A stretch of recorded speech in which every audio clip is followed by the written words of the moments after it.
this UK that we are in, a car is not a luxury. It is a luxury, especially when you like beautiful cars, you like big cars.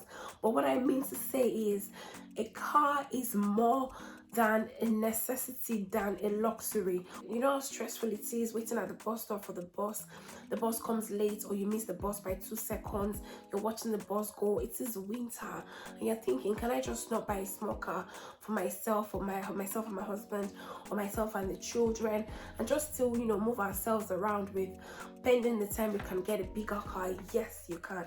And you'd like to have a rough idea of what it costs to own a car in the UK, then this video is definitely for you. Hi guys, my name is Olubukola Akimolayo Ogundele. I'm a registered nurse. I live and work in the UK, and I am a vlogger, and also I am an entrepreneur. Right, if you want to buy a car by the end of this week, first you want to ask yourself, how much do I have at hand? Have you just packed some Esusu money? Have you just packed some contribution for those that don't know what Esusu is? Or you've been saving somewhere in your account and you think you have enough? At least you have 1,500, or you have 3,000, or do you have 1,000? Or you listening to me right now, what you have is 5,000. Or you think you can conveniently get a personal loan of £10,000. Believe me, you're ready to buy a car. With regards to what people normally ask, do I have to have a good credit score before buying a car in the UK? I mean, do I have to have built my account up so that the seller can sell to me? Capital no, you don't have to. There are cars on Facebook Marketplace worth £500. There are cars worth £1,000, £750, 1,500. Our first car, I remember, was £1,500, if I remember right. Insurance was £840 for a year, which we paid off. And the road tax, I can't remember. There are some pitfalls that we could have avoided, and I'll be mentioning in this video today. We have the private sellers and those that operate as a company. So those ones have got registration, they're licensed to trade and stuff like that. Another way to buy, apart from buying from private dealers or auto traders or the registered ones online, is to buy via NHS car finance plan. So if you go on your intranet, there is that option for you, whether you're a nurse, you're a doctor, whatever you are, and you work with the NHS, you can use the NHS car finance plan, and they will deduct your monthly repayment from your salary before the net income comes to your hand. And what some people do, especially those that deal with cars, so they send cars home or stuff, you can buy on Copat. So Copat UK is an auction website where you buy cars.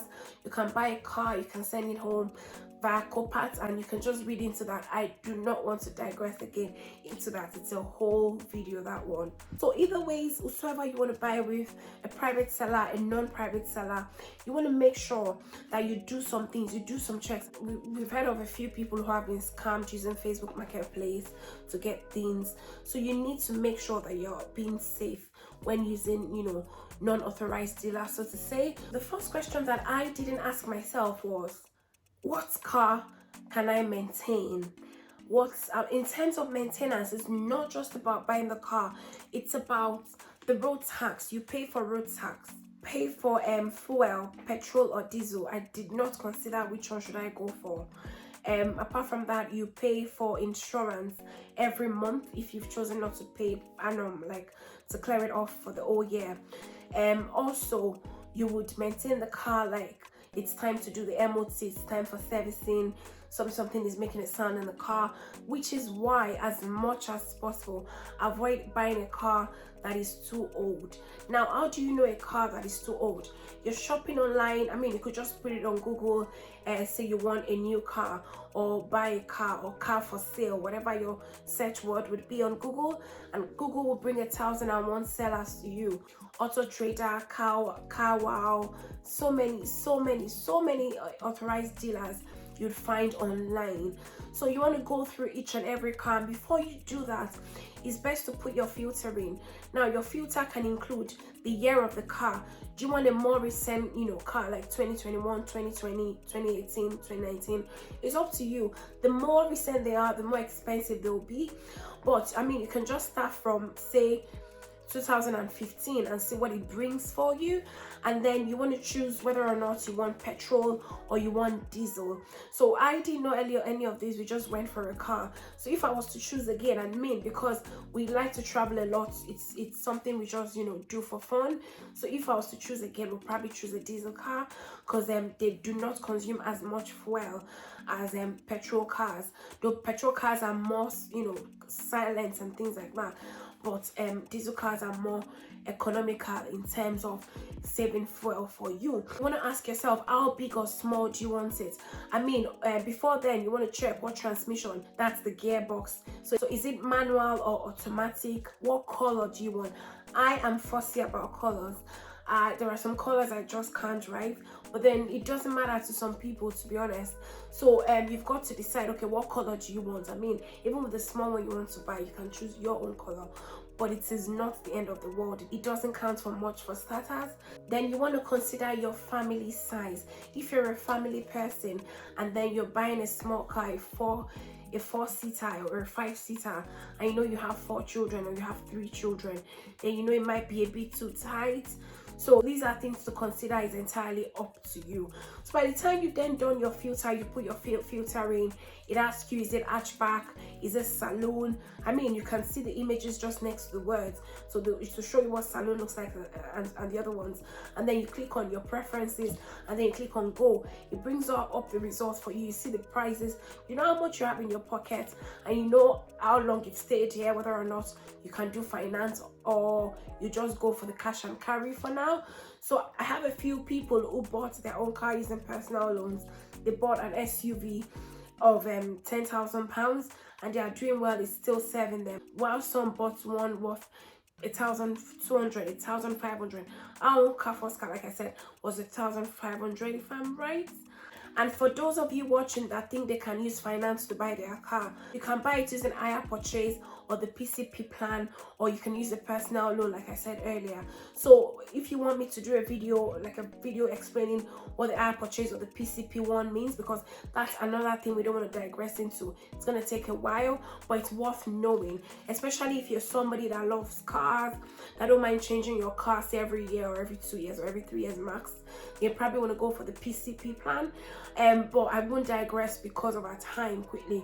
Earlier, just a minute ago, I mentioned considering the costs, and I've highlighted the things you'll be spending money on: fuel, road tax, insurance. So with regards to the insurance, if somebody, for instance, drives already in your environment, or that is your friend or family or something, you can ask them to add you on their premium, and that way what you'll be giving to them per month would be cheaper than if you go on confused.com. So if you're asking me, how do I get the best insurance, how do I know this is what is best for me, I would say just go on confused.com and put the your desired car plate number in, and then it will ask you some questions, ask you this, ask you that. That's another big thing that you don't want to make mistakes on, and it's a whole video on its own, so I won't digress again. By the time you've counted all of these costs, you're now happy, you found one eventually. What you want to do is you want to ask yourself, do I want to go view it or do I want them to deliver it? I would go with the former, because I'd love to see what I want to buy. I want to check the engine with my eyes, which was something we did that part anyway, we did that one. So I want to check the engine size, I want to check the silencer, I don't know if that's the right word for it. I want to check everything, the interior, is there any stain anywhere? I want to check the odometer for myself. I mean, people tweak things around. You'd find that odometers get tweaked, and then especially in some developing countries where what they call the mileage is actually not the mileage, you know. So these are things that affect your insurance, which is why I don't want to go into. And also it affects the price they put on the car itself. So if you're wondering what determines how low or high a car price, selling price would be, so how far the car has walked, is it new, is it 0 mileage, is it 5,000 miles, is it 351,000 miles? I mean, a car that has walked over 60,000 miles and up and up and up would be way cheaper than a car that has just walked for 10,000 miles. So these are things that would affect how high your car would be. What is the plate number? What is the registration plate number? So if it's showing 2009, it will be cheaper than a car that is showing 2019, if you get what I mean. just go online, type the vehicle registration number on. Is it LP14WJZ? That's an example. Just type it in on Google. There are so many companies that do car registration number checks for you. Some of them want you to upgrade to be able to see like a comprehensive report on the car, but even the basic things you see that are for free are enough. So to tell you if there are any advisories on the car, if a car has failed an MOT test before, if a car is doing well with regards to if a car is sold, if a car has had an accident before, it will tell you everything. And a few of them include regits.cars, checkmothistory.co.uk, motorscan.co.uk, carcheck.co.uk, carsgt.co. They go on and on. I mean, to just tell you what's it about the cars, you can see on the screen right now. And also the Govt.uk website also tells us something about the car. At this point, if you're happy about all you've seen put down about this car, you can then ring the seller. Okay, I'd like to book a viewing for this car. I said some people do not have time, so they can't afford that time to go view or whatever. They then ask the seller based on trust or anything to ship the car to them.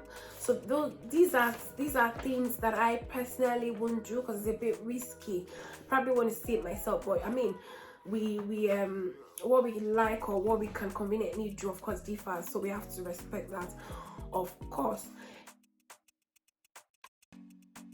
You go view the cars, look at how the seller is behaving. Are they trying to force the car on you?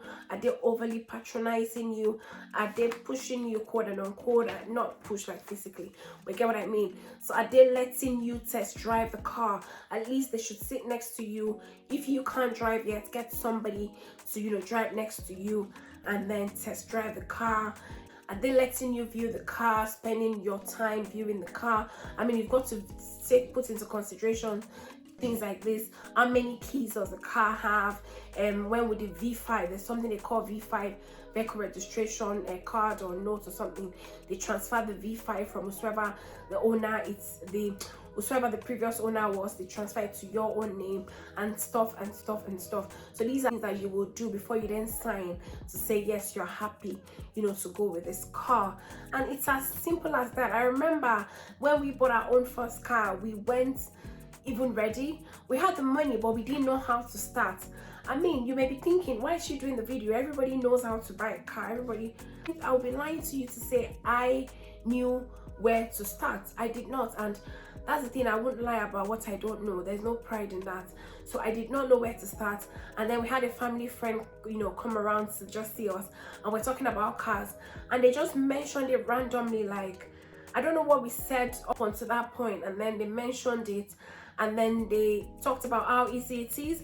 And they said because Obi just came back from Nigeria and he still had his Nigerian license, it was okay to still use the license to drive pending just for a year, which many people do not know. So you can use your license, your Nigerian license or international license. Check on Govt.uk to be sure that your country is one of those countries, but that I know of, you can use your license for a year here if you're from Africa, and then after a year, of course, you'd have prepared for your theory and practical test, pass it, and then, I mean, if you're confident with the road, I mean, it's not for everybody, and then you then begin to drive fully. So to be honest, that's all it is. And then I won't lie to you, that same week we bought a car. So which is why I feel very very, very driven to do this video, because at the end of the day, you just assume everybody knows, but you've got to be fair and appreciate that some people actually do not know whether they say it out or not.